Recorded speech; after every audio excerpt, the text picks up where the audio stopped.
Você está bem? No final da mensagem de hoje, sua fé terá sido aumentada, sua esperança terá sido renovada, e o teu coração será invadido por uma profunda alegria dos céus. Quem crê, diga amém. Amém. Aleluia.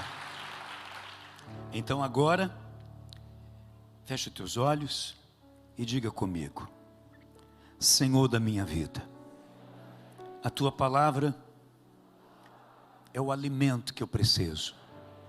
A tua palavra me guia, me orienta, me adverte. Então que a tua palavra encontre agora o devido espaço na minha vida para crescer e produzir bênçãos sem medida, em nome de Jesus, amém, amém. Abra sua Bíblia no livro de Ruth. O livro de Ruth está depois do livro de Juízes e antes do livro de Samuel. Ruth, no Velho Testamento, capítulo 1, nós vamos ler dos versos 1 em diante, do 1 até o 5. Ruth, capítulo 1, dos versículos 1 ao 5. Vamos ler. Na época dos juízes, houve fome na terra. Um homem de Belém de Judá, com a mulher e os 2 filhos, foi viver por algum tempo nas terras de Moabe. O homem chamava-se Elimeleque, sua mulher Noemi, e seus 2 filhos Malom e Quilion. Eram efrateus, de Belém de Judá. Chegaram a Moabe e lá ficaram. Morreu Elimeleque, marido de Noemi, e ela ficou sozinha com seus 2 filhos. Eles se casaram com mulheres moabitas, uma chamada Orfa e a outra Ruth. Depois de terem morado lá por quase 10 anos, morreram também Malom e Quilion. E Noemi ficou sozinha, sem os seus 2 filhos e sem o seu marido. Amém. Por favor, deixe sua Bíblia aberta, tá bom? E pode sentar. Para termos o pleno entendimento do que essa palavra quer tratar com você nesta noite, eu preciso que você compreenda isso que eu vou lhe dizer logo de início. Escute bem. A Bíblia tem um tema central, e o tema central da Bíblia é Jesus Cristo. A Bíblia toda fala de Jesus. Não pense você que a Bíblia fala de Jesus apenas no Novo Testamento. A Bíblia também não fala de Jesus no Velho Testamento apenas no livro de Isaías, ainda que Isaías é conhecido como profeta messiânico. Ele viveu 700 anos antes de Cristo e foi o profeta que mais trouxe detalhes sobre Jesus. 700 anos antes de Jesus nascer, ele já estava dizendo como seria o nascimento de Jesus. 700 anos antes de Jesus morrer, ele já estava dizendo como seria a morte de Jesus. O capítulo 53 de Isaías é uma revelação do Novo Testamento. É tremendo isso. Só que, independente de Isaías, todos os demais livros da Bíblia tratam sobre Jesus. O tema central da Bíblia é Jesus. Mas como, pastor? Se eu não leio a Bíblia falando de Jesus o tempo todo no Velho Testamento. Por exemplo, no livro de Ruth, não está escrito Jesus. Mas escute uma coisa. Na teologia, existe uma matéria chamada tipologia bíblica. Tipologia bíblica, entenda que é representação. Tipo é a mesma coisa que representação, tá? As pessoas pegaram um vício de dizer assim, tipo, não tem? Somente as madames. Olha, eu queria luzes no meu cabelo tipo. Pois é, vem daí. Tipo é representação. como que é isso. Então, tipologia bíblica significa representação de alguma coisa. E no Velho Testamento, objetos ou personagens representam Jesus. Nesse livro de Ruth, vai surgir um homem aqui na história, que eu vou mostrar para vocês já já, chamado Boaz. Boaz é um tipo de Cristo. Ou seja, ele representa, para o nosso entendimento teológico, Cristo. Assim como Ruth, ela representa, ela é um tipo da igreja, dentro desse contexto. Então eu preciso que a sua mente esteja trabalhando dessa forma, para entender que Boaz é um tipo de Cristo. Ele não é Cristo, é um tipo de Cristo. As atitudes dele representam o que Cristo viria mais tarde fazer. E as atitudes de Ruth representam as atitudes da igreja. Amém? Amém ou não amém? Deixa eu só te lembrar uma coisa, você está de máscara, então o seu amém tem que ser volume 8 para cima. De 1 a 10 tem que ser volume 8. Amém? Isso. Porque pastor, ele se alimenta de amém e glória a Deus. Eu sempre conto, e tem gente que não sabe, porque tem sempre gente nova na igreja, sobre um pastor chamado Antônio Campolo, que ele conta que quando ele estava pregando, e ele não estava, ele estava pregando muito bem, aí lá do fundo tinha sempre um irmão que gritava assim: prega, pastor. Eu já contei isso várias vezes aqui. Aí ele se animava, porque esse irmão era o termômetro dele. Opa, aí ele se animava. Mas quando ele não estava indo bem, a mensagem não estava rendendo, não estava alcançando o que queria, aí esse mesmo irmão percebia e lá do fundo gritava: ajuda ele, Jesus. Aí o pastor sabia que não estava indo bem. Então eu quero que você saiba que pastor se alimenta de amém e glória a Deus. Amém. Então volume 8 aí por conta da máscara, tá? Quando não estiver usando máscara mais, aí pode voltar no volume 6, mas por enquanto tem que ser volume 8. Irmãos, a Bíblia está contando a história de uma família de 4 pessoas.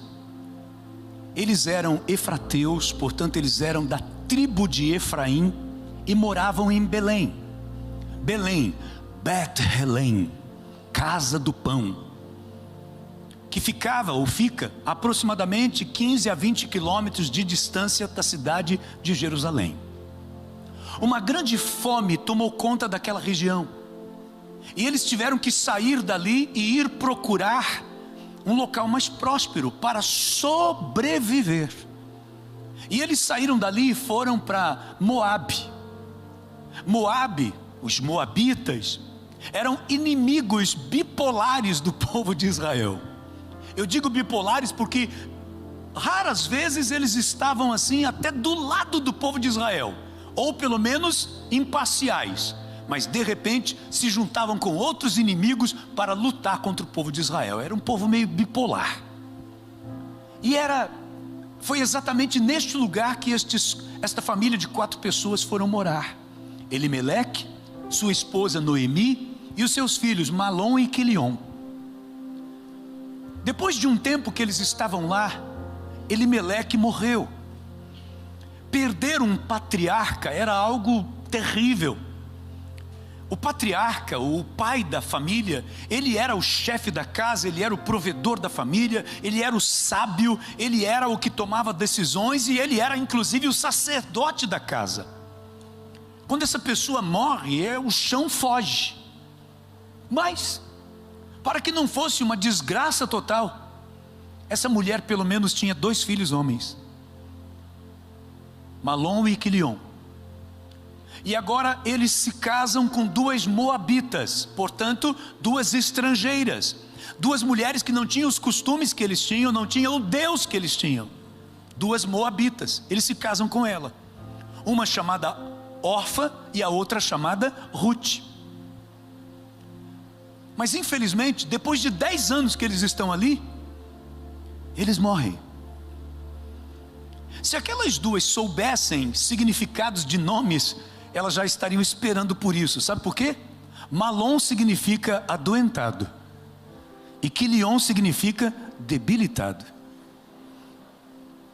Pelo nome já não era para casar, né? Como é seu nome? Adoentado. E o seu? Debilitado. Rapaz, que dupla, hein? Que dupla. Não deu outra. Infelizmente, eles morreram. A Bíblia não traz detalhes, apenas diz que eles morreram. Agora fica uma casa, irmãos, se uma mulher viúva nos dias de hoje passa por lutas, você consegue imaginar algo que aconteceu há mais ou menos 1100 a 1200 anos antes de Cristo? Você consegue imaginar essa história? 1100, 1200 anos antes de Cristo. Coloca mais 2000 e tantos anos nisso. Imagine, algo que aconteceu há mais de 3000 anos. Como que era a sobrevivência de uma viúva? Complicado? E a sobrevivência de 3 viúvas?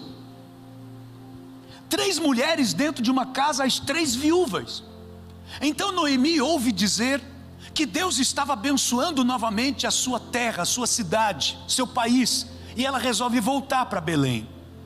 E no caminho, voltando com as 2 noras, eu acho que num determinado momento cai a ficha para Noemi. Ela fala: não, essas 2 não podem ir comigo, estou acabando com a vida delas. E ela chega com elas e diz assim: olha, eu não tenho mais filhos para casar com vocês, porque esse era um costume. Se uma mulher ficasse viúva e ela tivesse um cunhado solteiro, o cunhado deveria assumi-la, deveria casar-se com ela. Só que ela não tinha mais filho nenhum.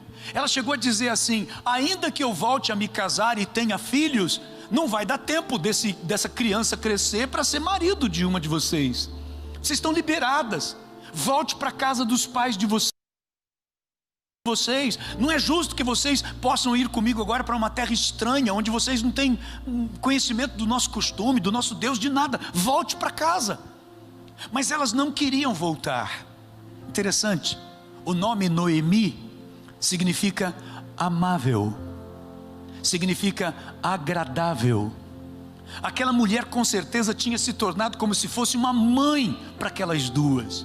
Por isso elas não queriam ir embora. Mas de tanto ela insistir, Orfa disse: então tá, chorando, eu vou embora. E voltou para a casa dos seus pais. Mas Ruth não. Eu costumo sempre usar este exemplo, eu acho extraordinário esse exemplo, para a gente entender 2 palavras que parecem ser a mesma coisa e não são: fidelidade e lealdade. A fidelidade, ela está ligada a trato, contrato. Fidelidade está ligada à obrigação. E até aquele momento, Orfa cumpriu com a sua obrigação. Ela não estava errada em voltar para a casa dos seus pais. Ela foi fiel à sua sogra. Mas agora o trato acabou, porque ela não tinha mais um filho para se casar com ela. Então ela voltou para casa. Mas Ruth, além de fiel, ela foi leal. Sabe a diferença? Assim como a fidelidade está ligada à obrigação, a lealdade está ligada à leveza, à escolha. É lindo isso. Ela poderia voltar, mas escolheu não voltar. Ela foi leal a Noemi. Olha as palavras dela para Noemi, gente. Se você quiser acompanhar comigo, versículo 16 em diante. Versículos 16 e 17. Ruth capítulo 1, que eu pedi para você deixar a Bíblia aberta aí, tá? Versículos 16 e 17. Ruth, porém, respondeu: não insistas comigo que te deixe e que não mais te acompanhe. Aonde fores irei, onde ficares ficarei. O teu povo será o meu povo, e o teu Deus será o meu Deus. Onde morreres, morrerei, e ali serei sepultada. Que o Senhor me castigue com todo rigor, se outra coisa que não a morte me separar de ti. Meu Deus, que coisa extraordinária. O nome disso, gente, é lealdade. Essa lealdade é uma lealdade não apenas com uma outra pessoa. Ela está sendo leal com as suas convicções. Ela está sendo leal com os seus pensamentos. Ela está sendo leal consigo mesma, com o ser humano que ela pretendia ser. Ela não abria mão de estar ao lado daquela mulher que ela passou a amar. Lealdade. E então ela acompanha a sua sogra e voltam para Belém. Quando chegam lá, eles têm uma propriedade, mas uma propriedade que está sem valor nenhum. Não tem ninguém para cuidar. Não tinha um homem representando mais aquela casa. Só para abrir um parênteses, agora o caso seria assim: eles teriam que encontrar na família, no clã de Elimeleque, o falecido, tinha que encontrar no clã dele aqueles que poderiam ser chamados de resgatadores.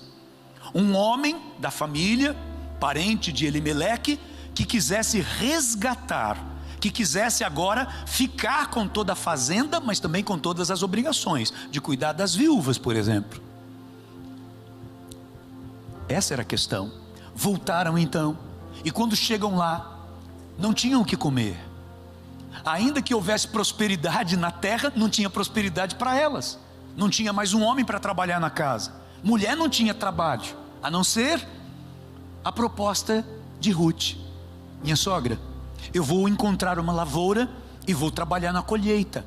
Mas sabe como que era a colheita para a mulher? Imagine que aqui está uma lavoura.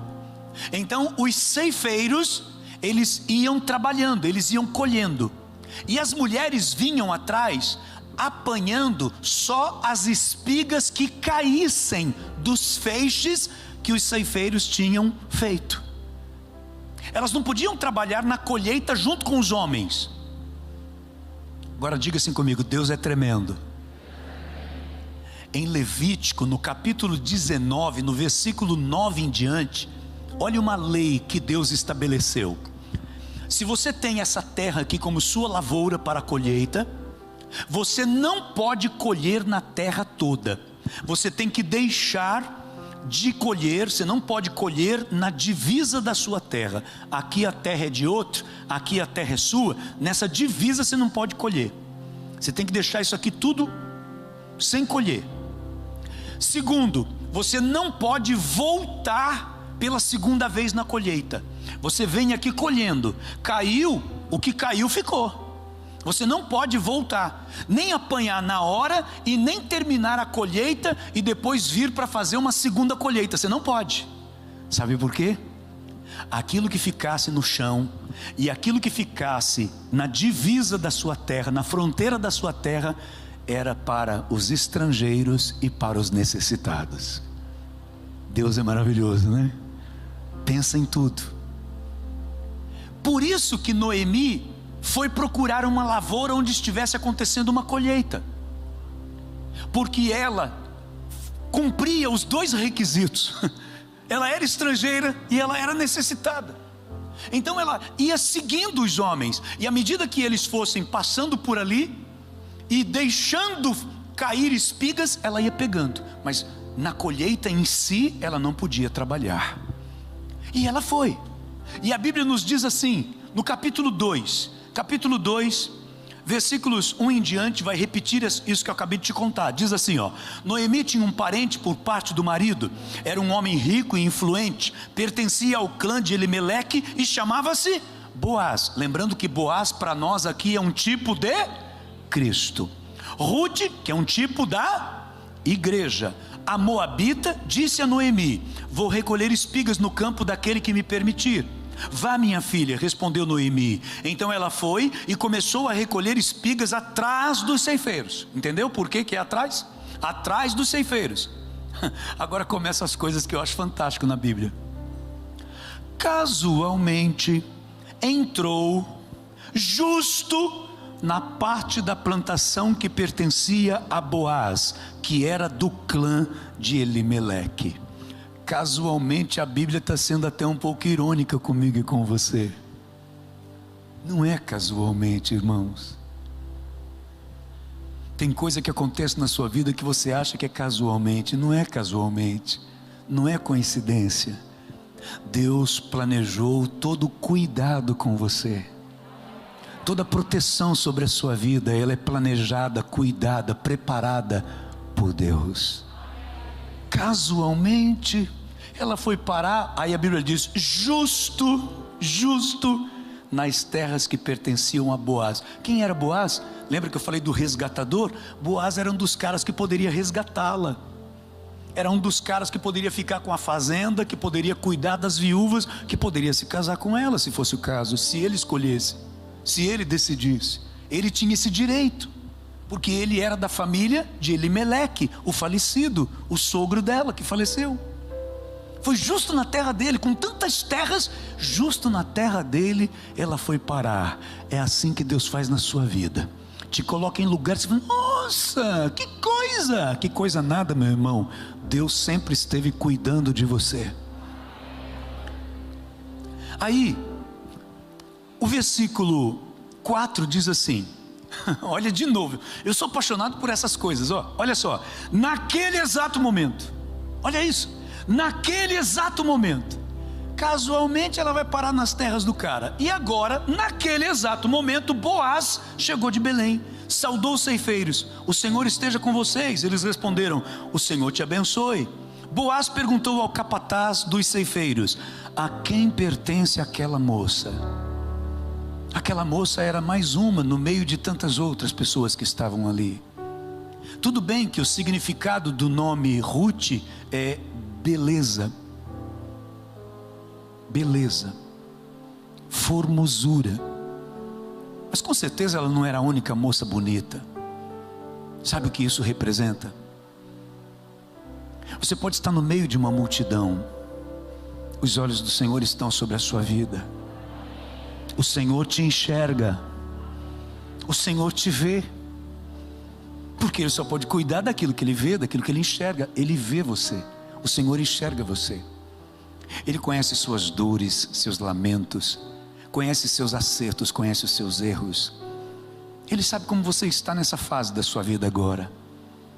Ele sabe você que tem chorado ultimamente como nunca chorou antes. Ele sabe.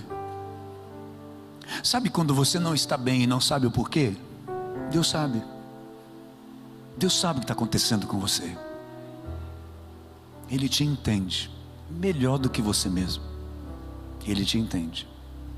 Por isso ele viu Ruth e perguntou, quem é essa moça? A quem ela pertence?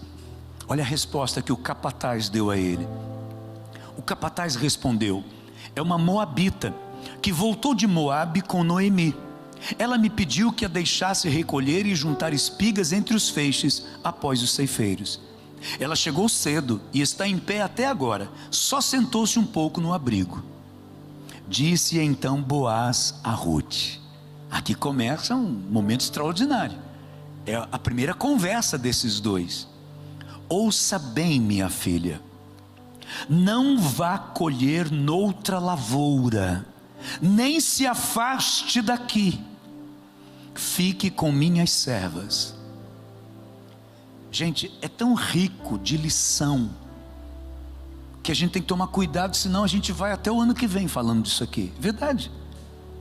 Olha só, o cuidado de Boaz, que é um tipo de Cristo, com Ruth, que é um tipo da igreja, representa a igreja. Olha o cuidado.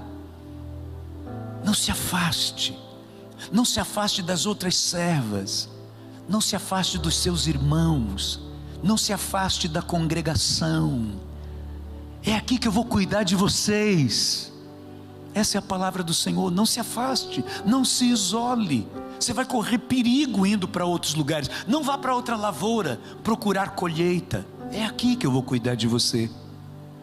Preste atenção onde os homens estão ceifando e vá atrás das moças que vão colher.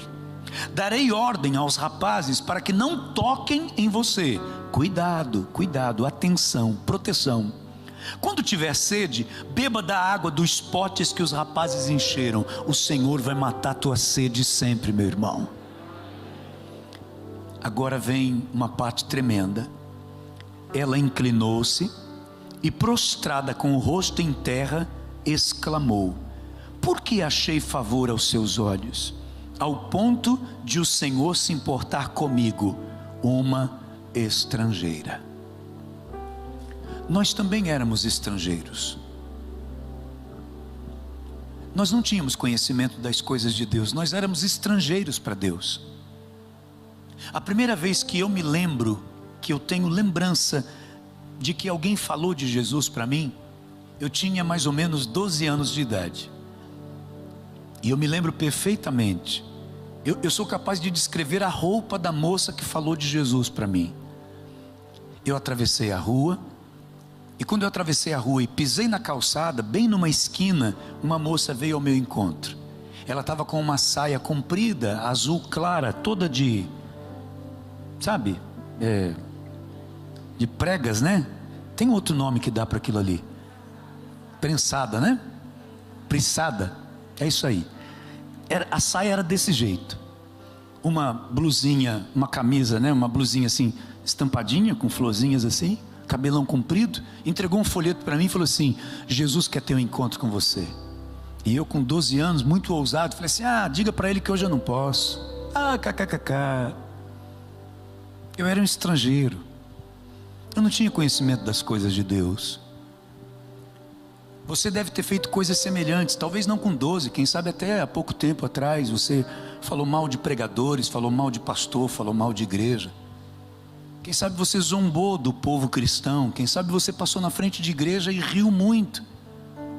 Quem sabe você falou coisas horríveis, que hoje você se arrepende, que você tem vergonha de repetir. Mas sabe o que acontece? Você era estrangeiro. E mesmo nesse tempo, o Senhor já te conhecia. O Senhor já te abençoava. Você está achando que o Senhor te abençoa desde quando você entregou a vida para Ele? Ele te abençoa desde sempre. Ele te deu livramentos. Ele livrou você da morte. Ele abençoou você em momentos que você nem sabia da existência dele. Você nem levava Ele a sério. E Ele já era fiel a você. Mesmo antes de você conhecê-lo e se entregar para Ele, Ele já tinha se entregado para você há muito tempo. Ele te ama. É um amor extraordinário. Ele te ama perdidamente. Desde sempre. Estrangeira. Por isso que ela espantou. Por que o Senhor está olhando para mim desse jeito? Por que o Senhor está sendo favorável a mim? Por que o Senhor está cuidando de mim desse jeito? Eu não sou nenhuma das suas servas. Por quê? Escute o que eu vou te dizer agora. Às vezes nós estamos sempre nos lembrando das coisas erradas que fazemos. Isso é um peso. Sabe uma coisa que eu fico impressionado, gente?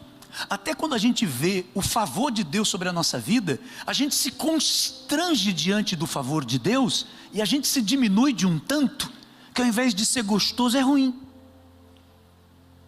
Você fica tão constrangido com o poder de Deus, com o amor de Deus, com a graça de Deus, que ao invés de você se alegrar, você se entristece. A Bíblia mostra isso. Isaías teve um momento que ele falou assim: meu Deus, é o Senhor que está aqui falando comigo, e está falando comigo, eu que sou um homem de impuros lábios. Meu Deus. Jacó, meu Deus, o Senhor estava aqui, eu não sabia. Pedro, logo depois que o Senhor fez aquela pesca maravilhosa, abençoou e eles conseguiram uma pesca extraordinária, quando Jesus chegou diante dele, Pedro com aqueles peixes para todo lado, percebendo que o que estava acontecendo era sobrenatural, ele falou assim: meu Deus, se afasta de mim, Jesus, eu não sou digno de estar perto do Senhor não. Olha que engraçado. Parece que nós somos acostumados a nos afastar de Deus diante do seu amor, diante da sua grandeza, diante do seu poder. Eu quero nessa noite, ao contrário, te convidar a se aproximar desse Deus que é amor, que é bondade, que é misericórdia. Um Deus que te alcançou ainda sendo você estrangeiro, você não conhecendo dele, você zombando dele, você não estando nem aí com as coisas dele. Ele já te amava, já tolerava você, tolerava os absurdos que você falava. Se alegre com isso. E também aprenda uma coisa: as coisas boas que você tem feito na vida. Porque por mais perdido que uma pessoa seja, ela não é toda ruim não, meu irmão. Tem que ter coisa boa dentro de nós. Nós estamos melhorando a cada dia, por mais defeito que a gente tenha, nós estamos melhorando, glória a Deus. E os olhos do Senhor estão vendo isso. Tem coisa que você estendeu a mão sobre a vida de uma pessoa que ninguém ficou sabendo, a direita fez e a esquerda não viu. Você estendeu a mão e abençoou alguém da sua família que os outros familiares não ficaram sabendo. E não precisa. Tem gente a quem você foi favorável e você não fez alarde nenhum, você não contou isso para mais ninguém. Deus viu. Deus viu. Você arrumou um emprego com uma pessoa, você se calou quando poderia abrir sua boca para falar mal de alguém. Deus viu. Deus viu tua lealdade, tua sinceridade, seu temor. Deus viu. Deus viu. Porque é isso que acontece agora. Quando ela faz essa pergunta, por quê? Irmãos, a resposta é tremenda. O versículo 11, olha só. Boaz respondeu. Agora ele vai dar o porquê. Não foi do nada que ele estava fazendo isso tudo por ela. Ele dá o porquê. Ele diz assim: contaram-me tudo o que você tem feito por sua sogra, depois que você perdeu seu marido, como deixou seu pai, sua mãe e sua terra natal, para viver com um povo que você não conhecia bem. O Senhor lhe retribua o que você tem feito, que seja ricamente recompensada pelo Senhor, o Deus de Israel, sob cujas asas você veio buscar refúgio. Meu Deus, que coisa linda, gente, que tremendo isso. E sabe o que é interessante? Acompanhe comigo. Isso aqui que ele está contando que ficou sabendo, a Bíblia não diz em que momento ele ficou sabendo aqui. Você já prestou atenção? O capataz, a Bíblia está dizendo que o capataz apenas disse assim: essa daí é uma moabita de Moabe, chegou aqui com Noemi e veio aqui trabalhar desde cedo e só deu uma parada agora para poder ficar um pouquinho na sombra. É só isso que o capataz está dizendo. Como é que Boaz ficou sabendo? Ele foi procurar com certeza, ou com o próprio capataz, ou com outras pessoas. Ele quis saber a história toda, e ele ficou sabendo as coisas boas que ela estava fazendo. Olha aqui para mim, por favor. Escute o que eu vou te dizer. Nós fomos apresentados, quem sabe, começamos mal nessa apresentação, mas fomos apresentados a um Deus que não é o Deus que a gente encontra na Bíblia, irmãos. Desde cedo, as mães, não por mal também, porque a gente só dá o que a gente tem, só ensina o que a gente sabe, elas, por não saberem, por não terem recebido, muitas mães falaram desde cedo assim para os filhos: olha, papai do céu não gosta. Eu não lembro de uma frase contrária a essa: papai do céu gosta. Não. Quando a criança acerta, parece que a mãe fala assim: a mamãe está feliz com você. Mas quando a criança erra, papai do céu é que não gosta. Desde cedo, a gente parece que vai tendo uma ideia de um Deus que é difícil da gente agradar. Um Deus que é meio chato, um Deus ranzinza, um Deus, sabe, um Deus mau, um Deus mau. Muitos de nós, depois quando nos convertemos, a depender da igreja que chegamos, também nos foi colocado um fardo, bem parecido com o fardo que os fariseus colocavam nas pessoas, que Jesus condenou isso, a ponto dele dizer: fariseus, vocês estão colocando um fardo nas pessoas que nem vocês podem carregar. Parece que é isso que nós também recebemos depois que entregamos a nossa vida para Jesus. Um Deus assim muito toma lá da cá, sabe? Um Deus assim muito de relacionamento, de troca. Você me adora, eu faço alguma coisa por você. Você faz isso por mim, eu faço por você. Muitos aprenderam nas igrejas a respeito da própria oferta, que a oferta não vem pelo amor, não vem pelo desejo de cooperar, pelo desejo de ver a obra de Deus crescer, pelo desejo de ver outras pessoas serem alcançadas como Ele foi alcançado.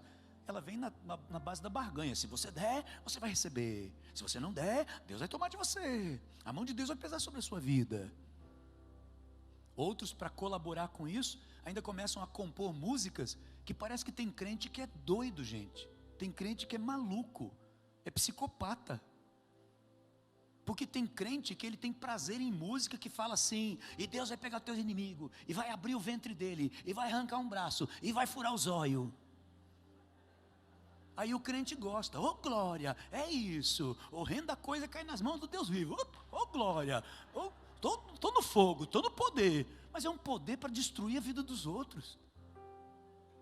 É um poder de macumbeiro, que a pessoa vai na macumba para furar o olho de alguém, para colocar na boca do sapo. Tem crente que tem o mesmo tipo de comportamento, gente, eu não estou brincando não, é sério. Tem crente que parece que ele contrata Deus. Deus é o capataz dele. Vai lá, Deus, mata Deus, judia, maltrata. Faz ele ver, faz ele pagar. Que Deus é esse? É um Deus contratado pelo nosso ódio, contratado pela nossa vingança. Quando a única vez que a Bíblia se apresenta para definir Deus, ela define assim, ó: Deus é amor. É isso que a Bíblia diz de Deus. Sabe por que eu estou te dizendo isso? Porque eu quero chamar a sua atenção para o seguinte: Deus tem visto as coisas boas que você faz. Entendeu por que chegou o favor na vida de Ruth? Porque Boaz ficou sabendo do bem que ela fez para a sogra. Boaz ficou sabendo da coragem que ela teve de sair da sua casa, de deixar os seus pais, sua terra natal, e ir para uma terra estranha para ela. Ele ficou sabendo que ela foi buscar refúgio nas asas do Deus de Israel. Por isso ele foi favorável a ela. Por isso. Então, hoje eu quero te dizer, os olhos de Deus não estão enxergando apenas os seus defeitos. Eu sei que são muitos, os meus também. Mas tem tanta coisa boa que eu faço, que Deus também está vendo.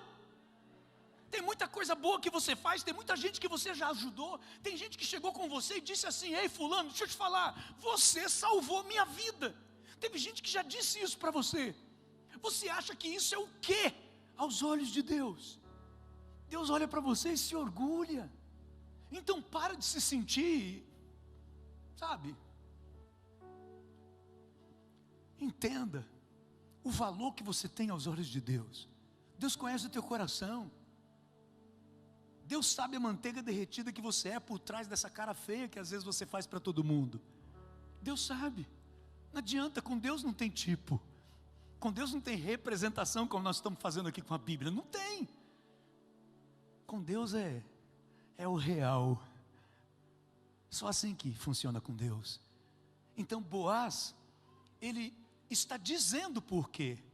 Contaram. Por que você está sendo assim comigo? Porque me contaram tudo que você tem feito. Amém. Suas atitudes, seus acertos, seu crescimento, que você está crescendo, meu irmão. Deixa eu te contar isso. Você está melhorando.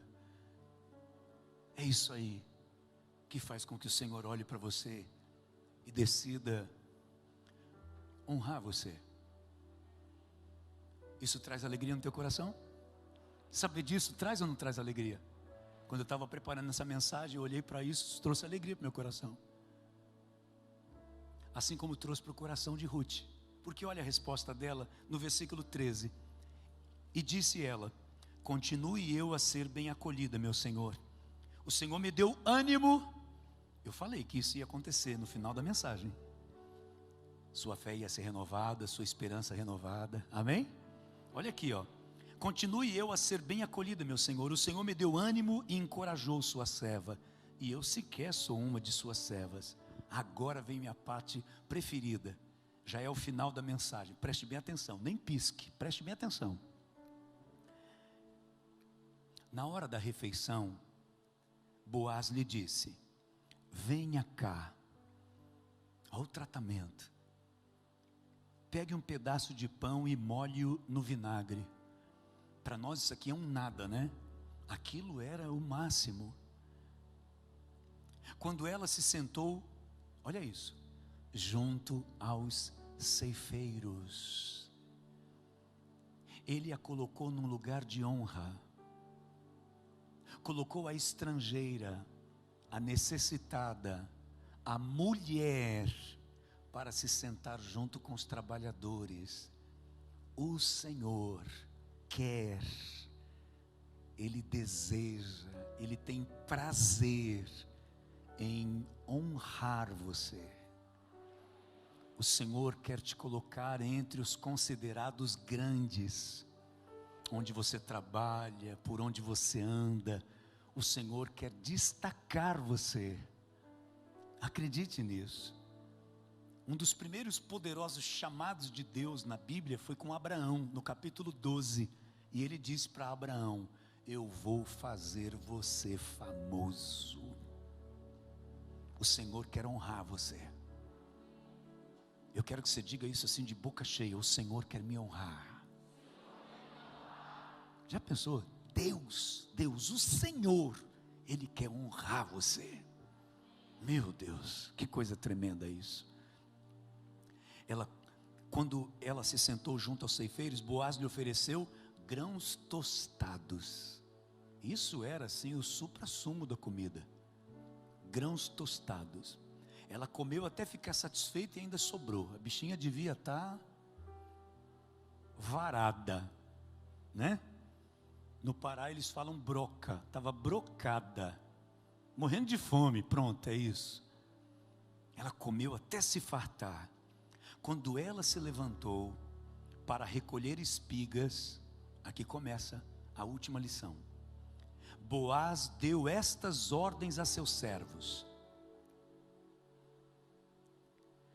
mesmo que ela recolha entre os feixes, não a repreendam. Ao contrário, quando estiverem colhendo, tirem para ela algumas espigas dos feixes e deixem-nas cair, para que ela as recolha e não a impeçam.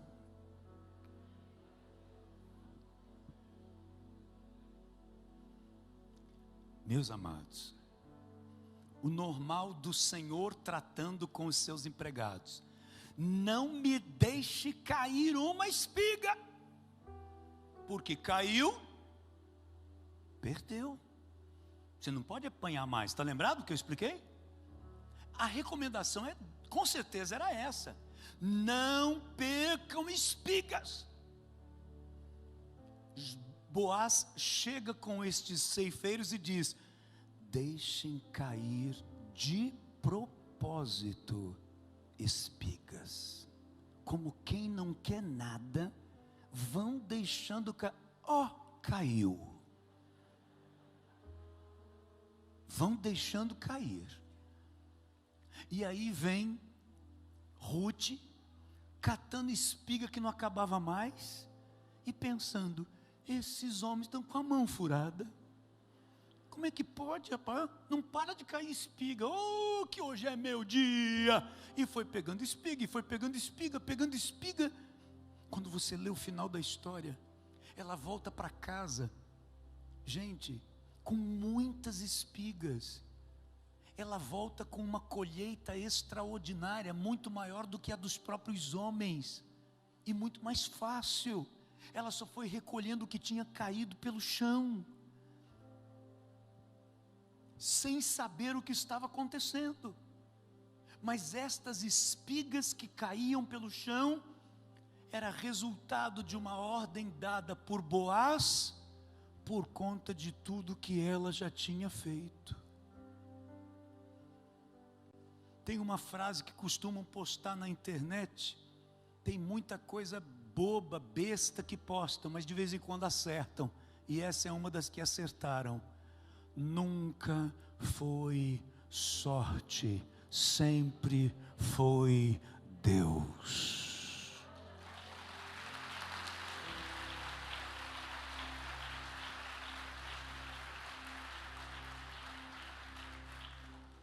Aquelas espigas surgiram no meio do caminho, mas não foi acaso, foi providência divina, por conta do que ela já tinha feito. Meu amado, sabe, quando de repente uma pessoa, numa situação que você está precisando resolver, uma pessoa conhecida ou até estranha, chega com você e fala: olha, eu não sei, mas eu fui com a tua cara, eu vou te ajudar. São espigas que Deus está deixando cair no teu caminho. Sabe quando você está num aperto financeiro e você não sabe como sair daquilo, e de repente, de onde você menos espera, até conversando assim, apenas desabafando com um amigo, e esse amigo fala: não, eu te ajudo nisso, isso é o teu problema? Não, eu resolvo isso para você, depois a gente acerta. Você fala: meu Deus, olha só, que coincidência, encontrei com esse cara aqui tomando um café, olha só, eu nem ia falar nada e de repente resolvi falar, que coincidência. Não foi coincidência, meu irmão, Deus tinha dito a anjos assim, ó: deixe cair espigas no caminho dele. Foi isso que o Senhor fez com você. Sabe, quando o médico olha um resultado de exame e fala: minha filha, meu filho, o que você fez? O que você fez? O que aconteceu? O que foi isso aqui? Por que, doutor? Porque eu não estou vendo mais nada. Que coisa, rapaz. Sabe, às vezes, em milhões de casos, uma coisa dessa acontece. Não, doutor, não foi um caso de sorte no meio de milhões. Foram espigas que Deus deixou cair no teu caminho.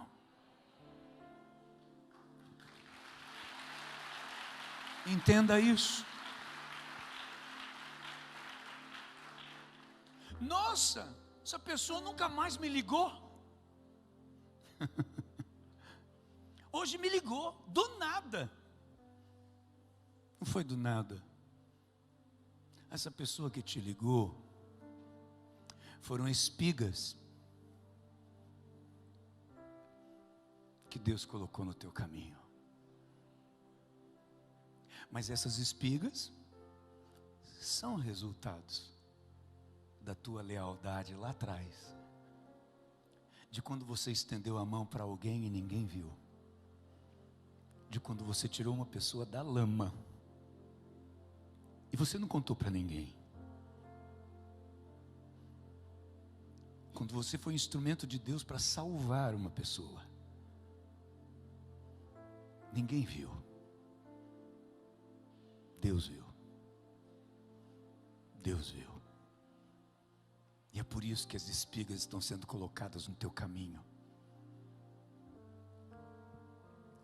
Porque Deus pega as tuas ações abençoadas e positivas e otimiza, maximiza. Nós fazemos isso com os nossos filhos. Os nossos filhos acertam em alguma coisa, você fica falando daquilo para o resto da sua vida. É assim que Deus faz com você. Deus otimiza, maximiza os seus acertos. Mas Ele pega os seus defeitos e minimiza.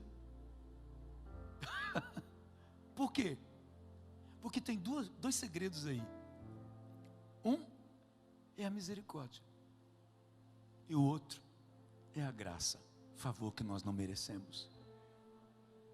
Você está entendendo? Por isso Deus coloca espigas no seu caminho, por conta da sua lealdade. Essa lealdade, eu quero repetir, às vezes não é nem a lealdade necessariamente apenas com uma pessoa, é a sua lealdade com a sua própria vida, com a sua forma de viver.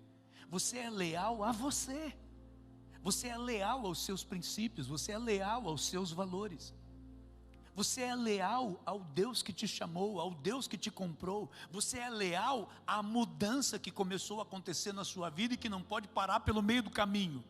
Você é leal, e essa lealdade será recompensada com espigas que vão surgir no meio do seu caminho.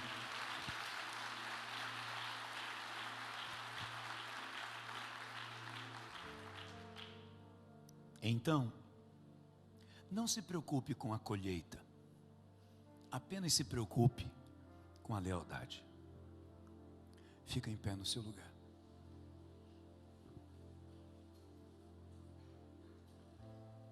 Quantas vezes estamos acostumados, no final das pregações,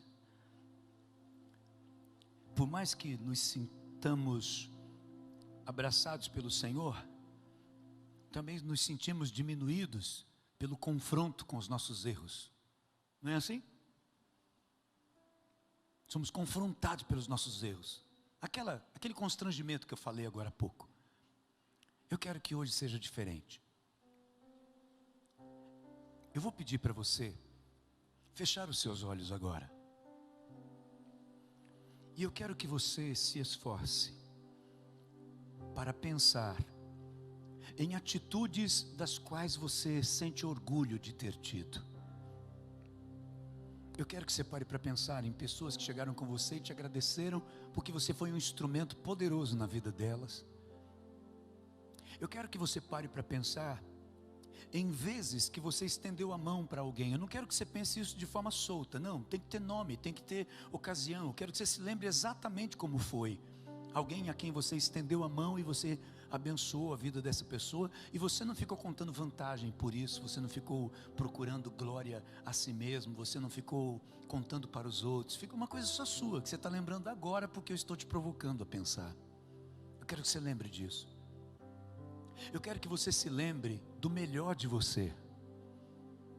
Eu quero que você se lembre de você dando o melhor de si mesmo a outras pessoas, a uma causa, à sua igreja, à sua família, aos seus amigos, lá no seu trabalho, por onde você anda. Eu quero que você pare para pensar. Lembre aí de uma situação em especial que você fica orgulhoso quando se lembra disso.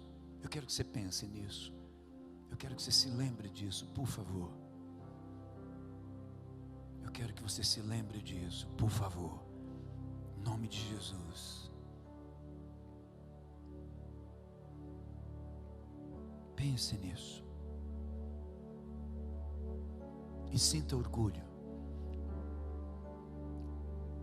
O sentimento gostoso tomando conta de você. O sentimento de quem está acertando. Glória a Deus. Glória a Deus. Consiga enxergar como que Deus aprovando você e dizendo: meu filho, eu sinto alegria nisso que você fez. Eu sinto orgulho de você por isso. E agora, a partir desse teu pensamento, descanse sabendo que Deus cuida de você. Descanse sabendo que Deus tem visto tudo que você tem feito, todo o teu esforço para melhorar, para crescer, para ajudar os outros, para ser fiel a Ele, para ser leal à sua vida cristã que você um dia assumiu. Ele tem visto. E veja que por conta disso Ele vai cuidar de você. Descanse. Tudo que atormentava a tua mente em relação à sua vida familiar, de coisas que você não consegue resolver, problemas conjugais que você não consegue resolver, problemas de saúde que você não consegue resolver, problemas financeiros, problema com relacionamento com os filhos, coisas que você não tem condições de resolver, você não está conseguindo.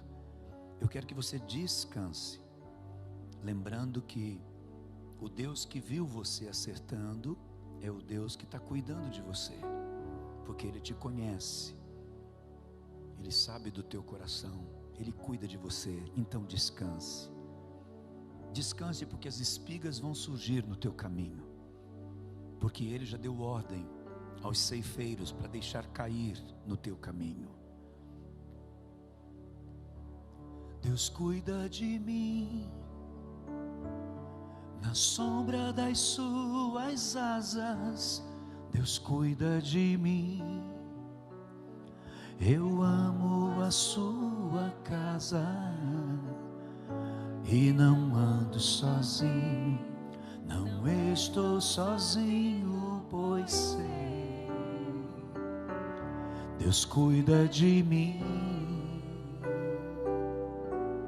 Deus cuida de mim, na sombra das suas asas, Deus cuida de mim. Eu amo a sua casa e não ando sozinho.